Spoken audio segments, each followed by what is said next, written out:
সুদের টাকা দিয়া ঘর বানাইলাম, এই ঘরের ভিতরে 4টা 5টা রুম, এক রুমের ভিতরে আমি থাকলাম, আর বাকি 4 রুমের মধ্যে আমার সন্তান থাকলো, মা থাকলো, বাবা থাকলো, ভাই থাকলো, বোন থাকলো। আল্লাহ পাক রব্বুল আলামিন এই 5টা রুমের হিসাব আপনার কাছ থেকে একা নিব। যারা ছিল এরা ফাও ফাও ছিল, এদের কোনো হিসাব নাই, হিসাব দিবে তুমি একা। এজন্যই তো এক বড় ভাইকে ছোট ভাই বলতেছে, ভাইয়া সাবধান, ভাইয়া তুমি সুদের ব্যবসা কইরো না, সুদে টাকা আইনো না, সুদখোরের কাছে তুমি যাইও না, অল্প হলেও তুমি এর উপরে সবর করো, আল্লাহ বরকত দিয়ে দিবে। বড় ভাই কই চুপ থাক, তুই মাদ্রাসায় গেছো মাত্র, এখনই পণ্ডিতি কইরো না, এখনো কিন্তু বড় হুজুর হও নাই, চুপ কর, তুই বেশি কথা বলবি না। ছোট ভাই বলতেছে, ভাইয়া ও ভাইয়া তোমার হিসাব কিন্তু কেউ দিবে না, কেউ দিবে না, হিসাব শুধু তুমি একা একাই দেওয়া লাগবে। বড় ভাই কস কি তুই, আমি কষ্ট করে করে আইনা সবাইরে খাওয়াইলাম, আমার বিপদের সময় কেউ দাঁড়াবে না। কয় না, ভাবিও তোমার বিপদের সময় দাঁড়াবে না, ভাতিজাও তোমার বিপদের সময় দাঁড়াবে না, আব্বাও তোমার বিপদের সময় দাঁড়াবে না, আম্মাও দাঁড়াবে না, আমি তো দাঁড়াইমু না। ওই বড় ভাই কস কি তুই, মাসের মাস তোরে বেতন দিই আমি? যত বেতনই দেও, বিপদে যখন পড়বা আমি নাই। বড় ভাই কস কি, আমার বউ? বলে বউ না, দূর হর, আমি এত কষ্ট করে ফালতেছি, আমার বিপদে দাঁড়াইব না। কত দুনিয়াতে পরীক্ষা করবা? বড় ভাই কয় পরীক্ষা কেমনে করবি? দুনিয়াতেই তুমি বিপদে পড়ে দেখো তোমার পাশে কে দাঁড়ায়। কেমনে বুঝবো? তুমি মরা মানুষের বান্ধবীরা বিছানায় পড়ে যাইব, বাকিটা শুধু খালি শুনবা কে কি কয়। আচ্ছা ঠিক আছে।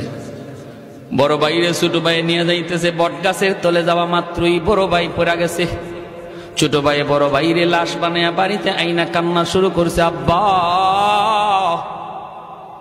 ও ভাবি ও মা, কি রে কি হয়েছে? কই ভাইয়া মইরা গেছে। কেমনে?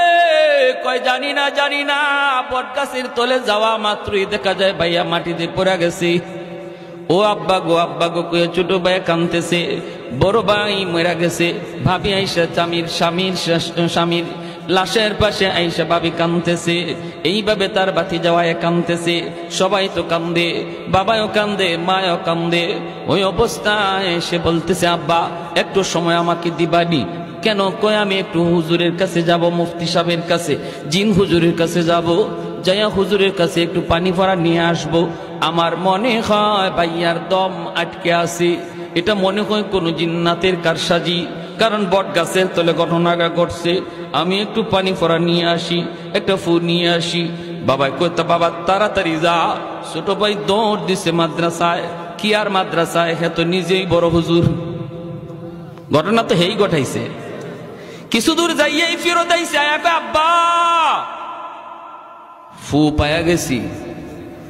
মুফতি সাহেব হুজুরে এমন এক ফু আমাকে শিখাই দিছে, এমন এক তাবিজ শিখাই দিছে, এমন এক সূরা শিখাই দিছে, আমি খালি ভাইয়ারে ফু দিমু আর সাথে সাথে ভাইয়া জিতা হয়ে যাব। ফু দেওয়া মাত্রই ভাইয়া জিন্দা হয়ে যাবে, জিন্দা, কোনো টেনশন নাই। মুফতি সাহেব কয়ে দিছে। বাবা কইতে তাড়াতাড়ি ফু দে। ছোট ভাই কয়, আব্বা ফু দিমু, তবে ফু দেওয়ার আগে একটা শর্ত কয়া দিছে হুজুরে। কয় কি শর্ত? কয় হুজুর বলছে এই ফুটা ভাইয়ারে দেওয়া মাত্রই ভাইয়া জিন্দা হয়ে দাঁড়ায় যাবে, কিন্তু ভাইয়ার গায়ে ফু দেওয়ার আগে একজন জীবিত মানুষের গায়ে ফু দেওয়া লাগবে। আর জীবিত মানুষটা ফু খাইয়া জীবিত থাকতে পারে, মারাও যাইতে পারে। এরপরে যদি ভাইয়ারে ফু দেই, ভাইয়া 100% জিন্দা হবে, বিন্দু পরিমাণ সন্দেহ নাই।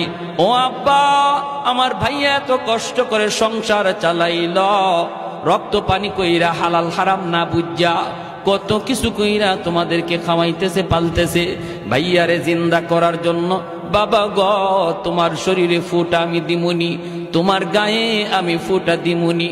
তুমি ফু খাইয়া বাঁচতেও পারো, জীবিত থাকতে পারো, তবে জীবিত থাকাটার সম্ভাবনাই বেশি, মারা যাওয়ার সম্ভাবনা খুব কম।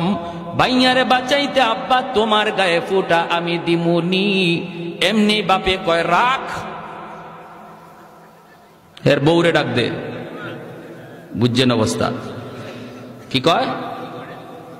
কয় রাখ।